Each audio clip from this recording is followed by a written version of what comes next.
This discussion on this episode of the How to Be an Author podcast may be a little difficult for you because we're talking about something absolutely crucial, and that is the characters you need in your novel. Now, most novels have 2 to 5 main characters. Depending on genre, you can have a few more here and there. But here's the issue. Lots of authors I hear from or work with have many more characters than that. So in this episode of the podcast, I thought it would be important to talk about creating a cast of characters for your book. And also the types of mistakes writers tend to make when creating a cast of characters so that you can avoid those very same mistakes, or you can identify if you've been making those mistakes. And you can tell if you have too many, too few characters, if your characters are one-dimensional and not fully idealized, if they're not likable. And also we'll be talking about things like character archetypes, which are going to help you to create a very coherent and logical and detailed cast of characters. We'll also be talking about that very sensitive subject, which is characters that you do not need. So maybe we can kill off a few characters before you actually get to that point where it's going to become extra super painful to get rid of them. So let's get started talking about the characters you need in your book, who they are, what they're like, and why. If you're a writer dreaming of becoming a successful author, join me, writing coach Karenna Akavane, on the How to Be an Author podcast, your weekly source for writing information, inspiration, and motivation.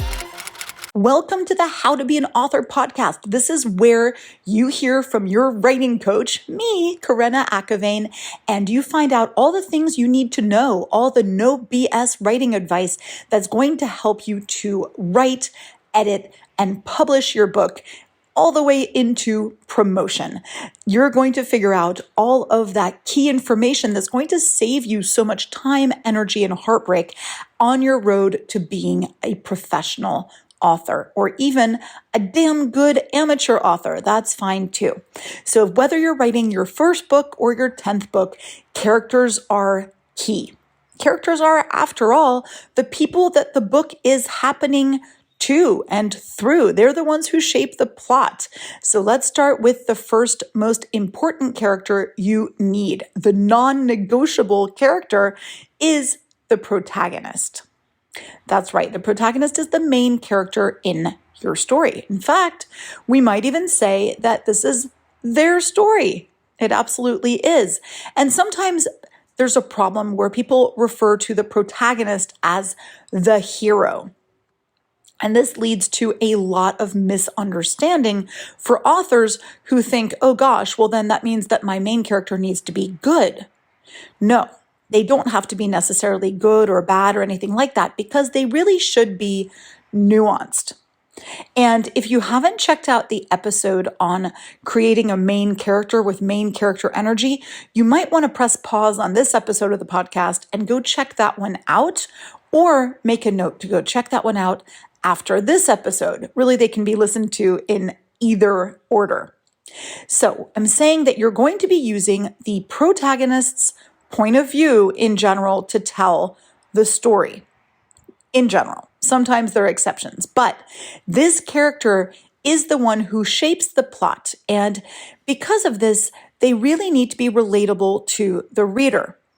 This means that even if they're making bad choices, that should make sense to the reader.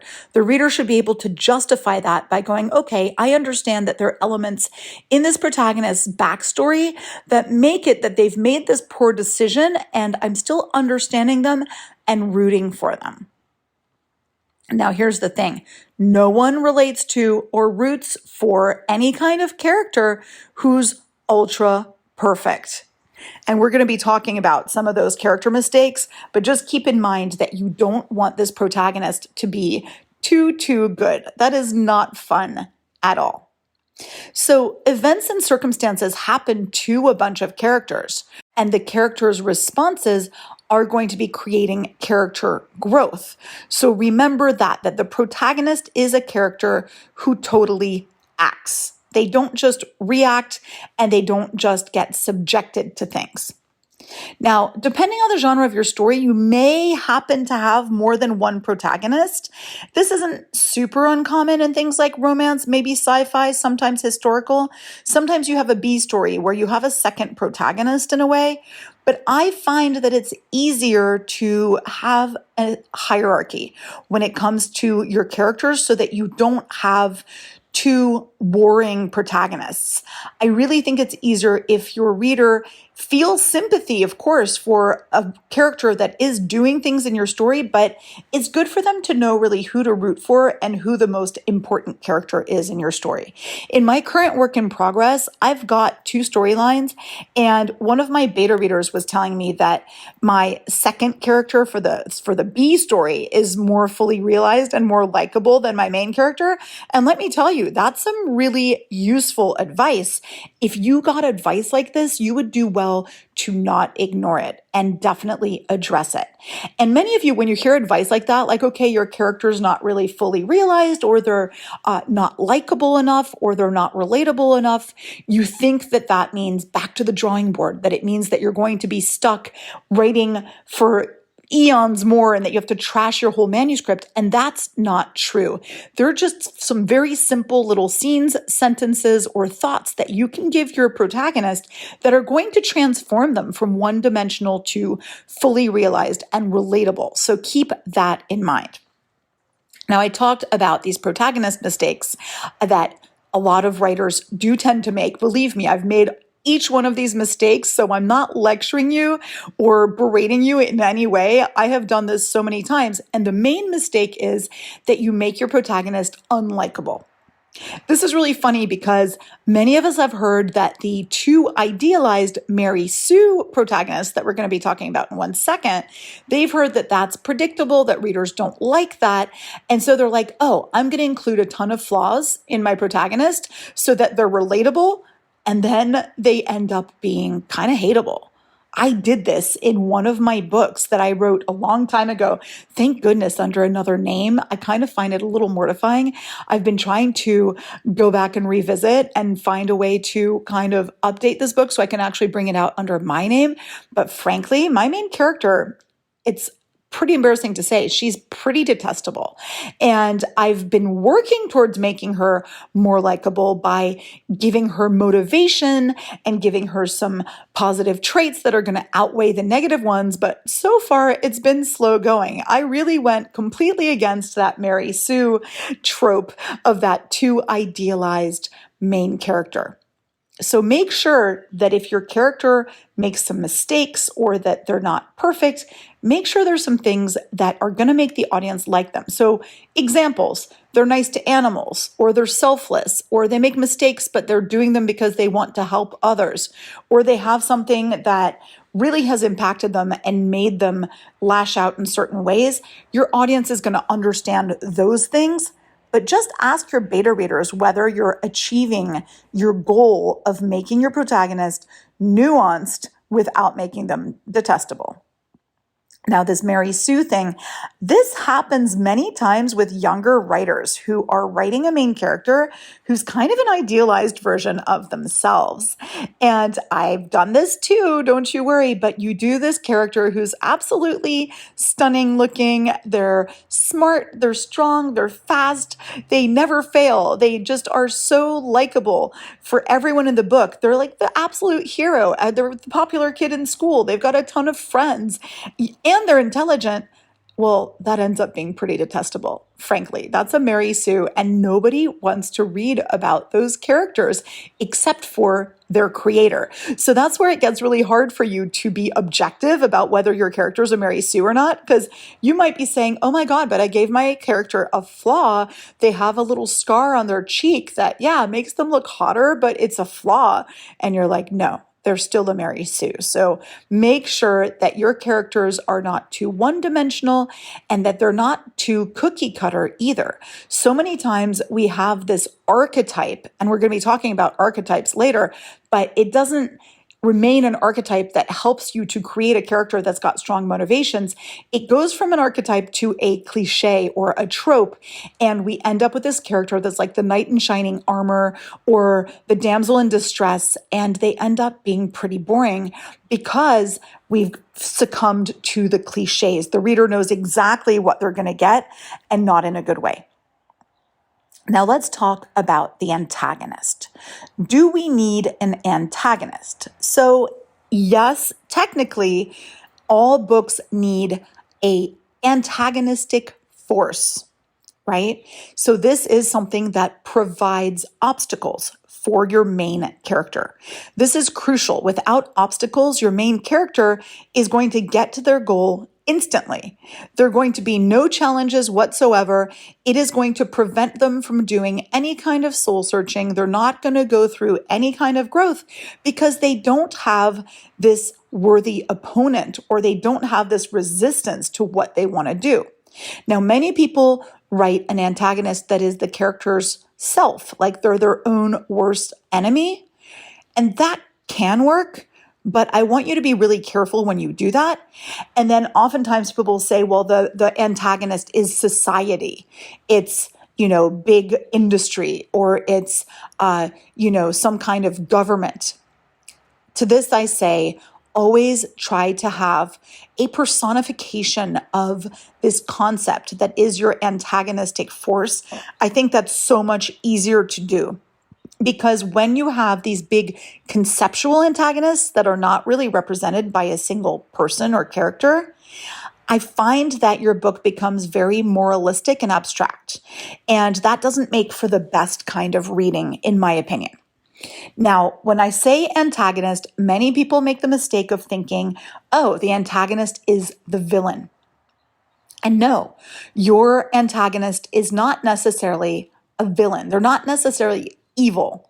They're definitely flawed, as is your protagonist, by the way. And all they need are different goals or values from your protagonist, because sometimes they actually have the same goal, but for different reasons. And that's not acceptable either.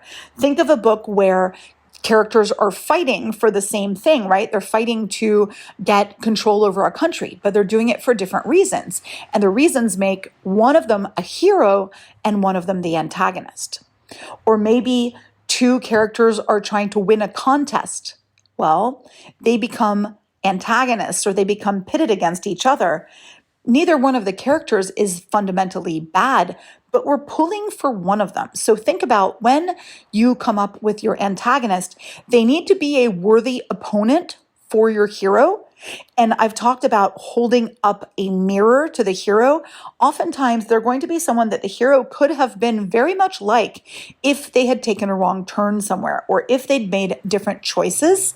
But remember that your antagonist needs to be clearly the antagonist and not fall over into alternate hero categories or territory, even though that could be interesting. I mean, if you manage to pull that off, let me know. I'd be really interested. Maybe that can happen with things like a completely, a narrator who is, not very dependable, somebody that is hiding the truth. Maybe we have something where you do a flip-flop between the antagonist and the hero. That could be fun with an unreliable narrator, but it's going to be a challenge to do. Now, every time I talk about something being a challenge, I don't necessarily mean don't do it, but I mean it's going to be hard for you to pull off correctly, and it can be the downfall of your book. So especially if you're a newer writer, a lot of the advice that I give here, you're probably like, well, that's playing it safe. Hell, if I'm a newer writer, I do want to try playing it safe at the beginning, unless I'm willing to spend a whole lot more time and energy on my book getting it right, because making a mistake on these kind of complicated things can sink you and demoralize you before you get the chance to write another book and another and another. My goal as a writing coach really is to get you through a couple books so that you feel really comfortable with the writing process. And that's when you can start with the experimentation and doing things a little bit differently, subverting those different kind of received notions of what a book is and isn't and what a writer should do. Got it? Good. By the way, if this is going a little bit too fast for you and you're like, wait, you're throwing all this information at me, don't you worry. My course from idea to published in 6 months is coming out really soon. And it's going to provide the whole framework that you need, including which characters you need and how to develop them in the best way possible. You're going to have worksheets and you're going to have videos that you can rewatch. You're going to have absolutely everything you need. So definitely go over to my website, creativeandwritingcoach.com or onlineCoursesForWriters.com. That was easy, right? And sign yourself up to be the first to find out when that course is launched. You're going to want to waste absolutely no time in starting to create these awesome characters. And while I'm talking about creating this awesome cast of characters, I do want to say that a lot of people create like a worksheet or like a brainstorming for themselves to create characters, and that can be fun. Also, like doing character Bibles can be fun, but there are some ways in which that can backfire. We're going to be talking about that a little bit later. Okay, now that we've talked about the protagonist and the antagonist, I think it's time to start talking about supporting characters. When you have a cast of characters, you've got the two main ones, or maybe the main one, and then, those kind of forces that are antagonistic that provide the types of obstacles that are going to make your character grow, but you also want to have a few more characters around your main character. Some of these are the sidekick, the love interest, the foil, the confidant, and a few extras. Now, I have a load of clients or tons of writers who've come to me who seem to think that they need one of everything in their cast of characters. And it becomes a little cliche and maybe even a little insulting or a lot insulting. So I'll see these writers who are like, well, I want to have some variety in my cast of characters. So I've got the girly girl, I've got the jock, I've got the gay one, the goth one, the old one, the genius, the ethnic one. I find this horrifying. You don't need to do that. And in fact, you probably shouldn't do that. Look at your characters and tell yourself, how do these people fit together? Why is each of them there? And why am I writing the way I'm writing them? So yes, I think it's great to have diversity and inclusion in your book, but I really think that the one of each approach is the opposite of what you're trying to do. So make sure that when you make your character, non-binary, or, if you make them, have a physical, issue that's going to limit them in some way, make sure that that fits into your story in a way that's not, oh, they just wrote that in so that they could have one of those. That's not okay. You don't want to objectify or exploit any of your characters. And if you have any doubt or question about whether you're doing that, whether you're falling into the trope or the cliche or the objectification or, some kind of appropriation, get yourself a reader who's going to tell you whether you're doing the diversity and the inclusion the right way. Get a sensitivity reader, because that can definitely help you out. So, which characters do you not need? Now that I've mentioned kind of sidekick, love interest, foil, confidant, blah, blah, blah, we're going to be breaking those down and saying what they are. But what do I think you don't need character-wise? I don't think you need that character who's just there to die. That cracks me up. Sometimes I'll ask an author, I'll be like, okay, I'm seeing this character in a few scenes and they're not doing anything. They're not bringing anything to the table. Why do you have this character? And they're like, oh, I just need them to die to make it sad.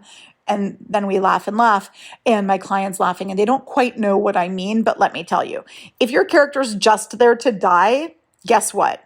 Kill them off before you even publish your book. They don't need to be there. And also the other reason is, maybe you need a character to die in your book for a specific reason. Make it someone we care about. So you need to develop a character before their death is actually going to have an effect on us. It can't just be some rando who's on the fringe of the friend group who dies, and then what? Nothing, right? That's not going to make your readers sad. And that's probably not going to drive the story too much if we don't know how important this character is to all the other characters. Okay, here's another type of character that you don't need. A lot of younger writers especially, and I think that probably by the time we're older, we've kind of graduated from this in a way, I guess, or maybe we've just, lived so long that we're like, forget it, this is exhausting. But a lot of younger writers will write a ton of friends for their main character. They want their main character to be popular. They want them to have fun. They want them to be not lonely. And dude, I get that, but hear me out. Sometimes when you isolate your main character a little bit more, you don't give them a ton of friends, it actually makes their character growth happen more easily. Isolation is one of those discomforts that forces a character to actually act on their own terms without being impacted by others. So they're being more true to themselves, and it's more challenging to have to do things on your own. So giving your main character a ton of friends dilutes your main character basically, because you do have to develop any character you put in there to a degree. So you're going to be adding pages and paragraphs to your book in a way that doesn't advance the plot.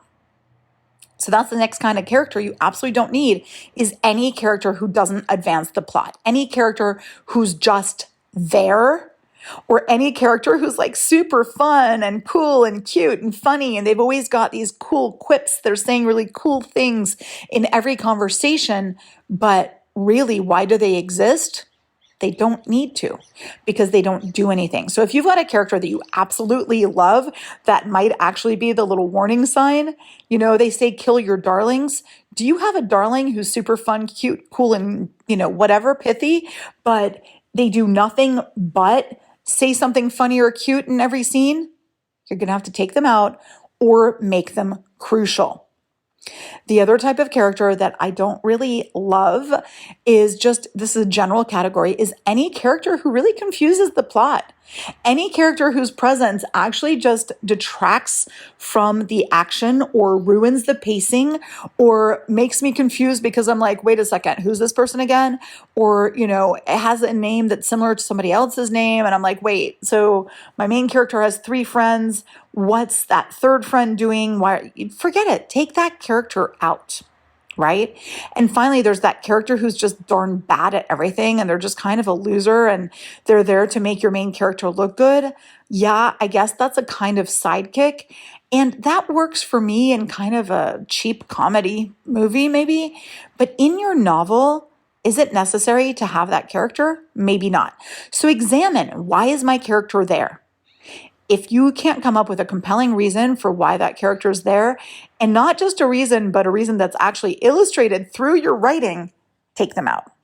Okay, so now let's talk about the different types of side character. So I've got the sidekick and the love interest. I group these together because sometimes either one of these can feel super gratuitous. If there is a sidekick or a love interest, I want them to challenge the protagonist. I want them to make their life both better or worse in some really significant ways. I want them to throw obstacles in their way, sometimes not on purpose, sometimes maybe on purpose. Sometimes they can make the main character look good or bad by comparison, in which case they act as a foil. I think that's really fun. And sometimes they can provide comic relief, and sometimes they can kind of slow your character down. The thing that I really hate is when the sidekick or the love interest makes everything better. I hate it when they're not used for character development. They're just kind of gratuitous. They interrupt the story. It's like you've got these either gratuitous sex scenes or these gratuitous fun time scenes that I'm like, this is just interrupting the story. Take them out. Also, the other thing is sometimes I find when there's a sidekick or a love interest, the main character becomes a completely different person when dealing with them. Now, that's kind of weird too.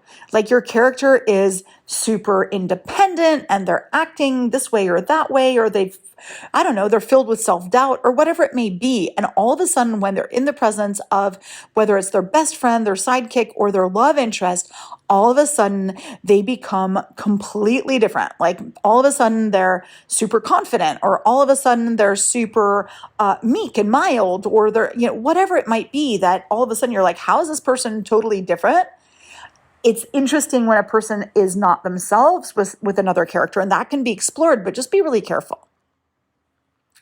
Also, when you have one of these characters be a confidant, okay, that's cool. That can give info to your reader and it can be done in great ways, but make sure they have some purpose other than just being the confidant. Because if I see a character who's just gratuitous, other than being used for backstory or for exposition or for info dumping, I'm not into that character.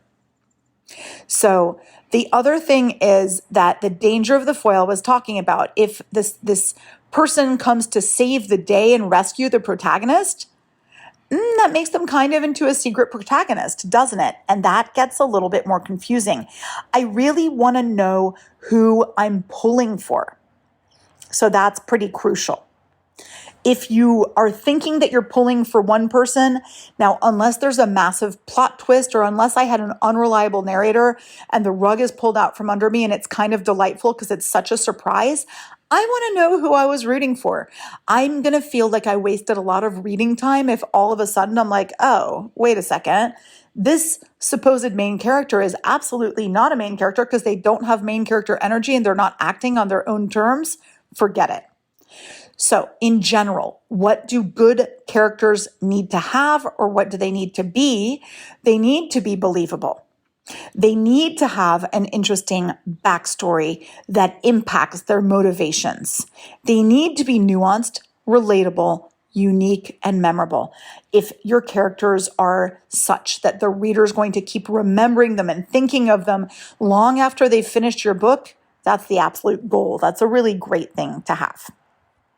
Now, what are some of the signs that you may have too many darn characters? I've already been hinting at this, but I'm going to give you a few more concrete signs that you actually probably have too many characters and that you can be taking some out. Okay, if you have more than 5 main characters, I don't care what your genre is. I know that there's some exceptions to this, but at this point, especially if you're a newer writer, I think that's too many. So if you have more than 5 main characters, really explore it and think to myself, why do I have so many main characters? Can I put a main character, or can I use one that I really like in a different book and take one out? And one of the other things you can do is you can look at it and you think to yourself, okay, can I easily combine 2 of these characters without any loss?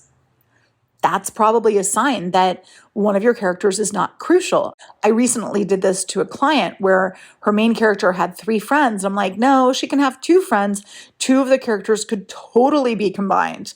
And, it would just add a little bit more clarity, basically, because I was super getting confused between the characters, and the characters weren't different enough for me to be able to tell them apart.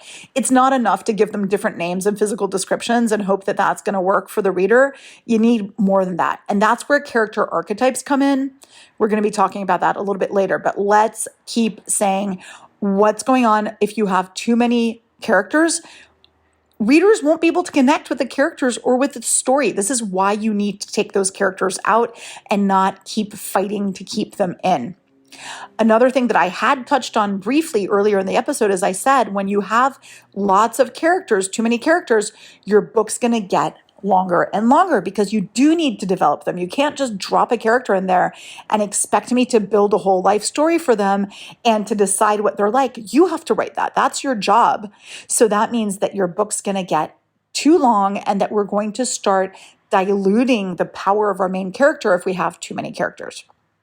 And finally, if you've got competing points of view or goals or all these different conflicts all over the place, that's probably going to start to diminish the strength of your story. It's not going to enhance it. It's going to muddle your story. And one of my main pieces of writing advice is to keep it simple. Your plot itself can be simple. It's the emotional resonance that gets more complex, and it's when you throw different obstacles and, these different tensions and problems, that's what enhances your story. But the plot itself should actually be simple. So if you have 1,000 things happening to 1,000 people, that's not helping anyone at all. Okay, so I promised you some archetypes for your characters, and you might be a little bit puzzled up front because it might sound like using a character archetype is going to lead to cliche characters, but actually it does the opposite. It really helps to define the needs and wants and fears of a character so that they are fully realized and rounded and relatable. So think of an archetype as a type of pattern of behavior, right? I think that makes sense. This means that it's instantly familiar and relatable, logical, believable, right? An archetype is not a stereotype. A stereotype is oversimplified. And it's not a cliche either, right? Because that's also oversimplified. An archetype doesn't imply predictability. It's not lazy. It just suggests something about a character that really relates to a universal truth or like kind of a human psychology truth, right? And then you can have little deviations because after all, you are in control of your story. You're in control of all the elements, including the backstory, including, these little things or these choices that your character makes that are then going to go make that archetype even more relatable and real. So, how do we define these different archetypes that exist in stories? Well, a lot of scholars and theoreticians for writing and for, storytelling look to things like classical mythology, old stories, or even, as I mentioned, psychology, like enneagrams or something. So not everyone agrees on what all the different archetypes are, but in general, they kind of agree that there are a few standard ones. So let's talk about the main archetypes, and then we'll talk about what they basically are, and I'll give you some examples to get your creative juices flowing. So the archetypes are the lover, the hero, the magician, the outlaw, the explorer, the sage, the innocent, and the creator. Now, some of these can be main characters. Some of them can be supporting characters. It just really depends. So let's talk about what's what, and we will figure all of that out. So the lover is, romantic, basically, right? They follow their heart. And there's strengths to that, right? Because it can drive them to do amazing things.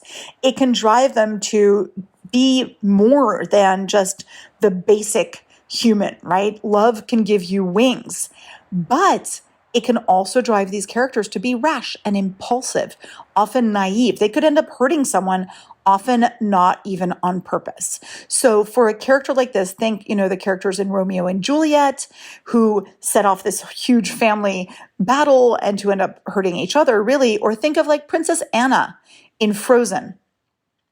These characters are super romantic. They're fun to read about, but their romantic side is both their strength and their weakness. Now let's talk about the hero archetype. So you might assume that the hero is always the main character. Not necessarily. I mean, yes, you've got somebody like Katniss Everdeen from Hunger Games. She would be a hero, but they are often impacted by idealism, overconfidence in their abilities. So they've got quite a bit of ego. They're definitely going to try to save the day, or at least try to save the day. But oftentimes they have these key weaknesses that they consider to be their strengths. So it creates a very nuanced character. So now let's talk about the magician.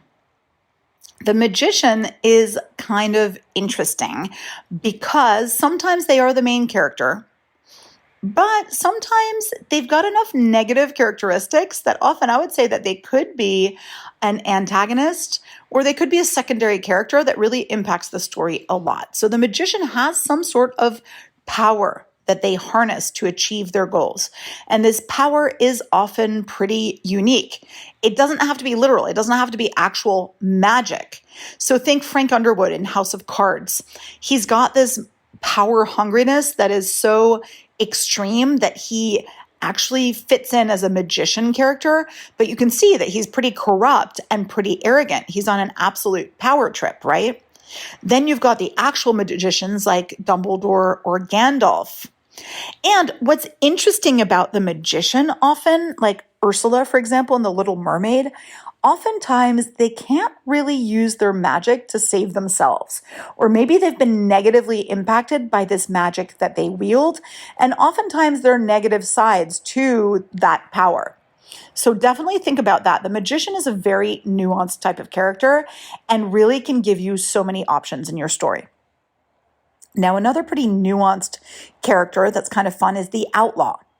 So, generally, is the outlaw the typical rebel figure? Yeah, kind of, in the sense that they don't abide by the rules and that they can be good until they're not, right? The problem with the outlaw, who is often virtuous enough, but they've got these foibles and they often put others in danger because they don't really care about how things are supposed to be done. They think they know better. So think Han Solo, for example, is a great outlaw figure. The outlaws are going to be going against the grain, and as such, we love them because they're fun to read about or to watch, but they can really hurt other characters too. Another interesting character that's similar to the outlaw, I would say, is the explorer. Now, the difference is the explorer is often not necessarily against the law, but they also can be self-destructive because they sometimes don't know when to stop. They put themselves and others in danger. Think Indiana Jones, for example. And also in terms of putting themselves or others in danger, look at Ariel, the little mermaid. That's kind of interesting. This is an example of, both of these are examples of main characters who can be heroic, but sometimes they're not because they're kind of restless and they're cocky. They have an ego. And sometimes they don't even need an inciting incident, really, to start exploring and start doing, and sometimes they sweep people along with them to disastrous effect. So they're super fun to read about, and oftentimes in adventure novels, you're going to want one of these. Now we've got the sage. The sage is kind of this wise figure, right? This is kind of interesting because the wise figure has necessary knowledge, but sometimes they're reluctant to give it all, or they're reluctant to act themselves. So in my work in progress, Gone to Ground, I have a character named Kathleen who very much is the sage. She knows a lot more than she lets on because she's very observant, and she's a character who has limited mobility. She's actually had an accident and she's confined to a wheelchair, which means that she can't do a lot of the things that the other characters do, but she's been watching. She knows about all the pieces and she's sharing some of the knowledge, but she's not going to extend herself beyond a certain something for certain reasons. So these characters can be good, but not necessarily completely good. And think, for example, in literature that you've actually heard of, Hannibal Lecter in Silence of the Lambs. He's a great example of the sage. He knows a lot, but there are ways in which he cannot or will not extend himself, and there's often a cost involved to dealing with this character. Next archetype is the innocent. So, as the name suggests, yes, they're pure, they're innocent, they're morally good, but sometimes to a fault. Sometimes their naivete is going to mess things up. Often they have to be saved. They're not that powerful. Sometimes they act as a foil to throw a situation into relief, but often they kind of mess things up. Think Dory in Finding Nemo. You know, she's so simple that she makes these mistakes, but at the same time, sometimes you'll find a universal truth or the character will learn something that they needed to learn from the least likely source, the innocent. So you can definitely play with this, but make sure that in their innocence, they're nuanced enough that they're not just too saccharine sweet. Maybe sometimes they make a dumb mistake or sometimes they try to be smart. That can make your innocent a little bit more fun. And finally, the last archetype I'm going to talk about today is the creator. I really love the creator because as writers, we're all creators. We're all building these stories. We're building these concepts and shaping a work. And the creator does the same thing in your story, whether they're an artist, an architect, a politician, or a mad scientist. They are shaping something that is crucial to the center of your work. So they can definitely be a little bit irresponsible. They can be an egomaniac, a psychopath, a sociopath, but they're powerful and brilliant, which makes them somewhat likable sometimes, especially when they're non-conforming and have a sense of humor, like Tony Stark, Iron Man. I kind of love that character. He's definitely an asshole, but he's so brilliant that you can't help but admire him in many ways. So let me know, which archetypes are you including in your story? How can you use these archetypes to enrich your characters? And How have you decided to maybe add or remove characters from your book after listening to this podcast episode? In any case, I hope it gave you something really key to think about. And I can't wait to read what you're writing, which kind of characters you're devising, which kind of strengths, weaknesses, qualities, and weird descriptors you're giving them. I'm super excited. We will talk more about characters, more about character description, more about psychology, much more in future episodes of the How to Be an Author podcast. And again, you'll find lots of tools to build a fabulous cast of characters in my online course, From Idea to Published in 6 months. I really recommend you go check that out. And of course, the little videos that I pop out all the time on characters, on psychology, and all kinds of different things. If you follow my TikTok at Writing Coach, it's always a lot of fun. Thank you for joining me, and I look forward to being with you next time on the How to Be an Author podcast. If you have any pressing writing-related questions or would like to be featured on the How to Be an Author podcast, please feel free to reach out on my website, creativeandwritingcoach.com.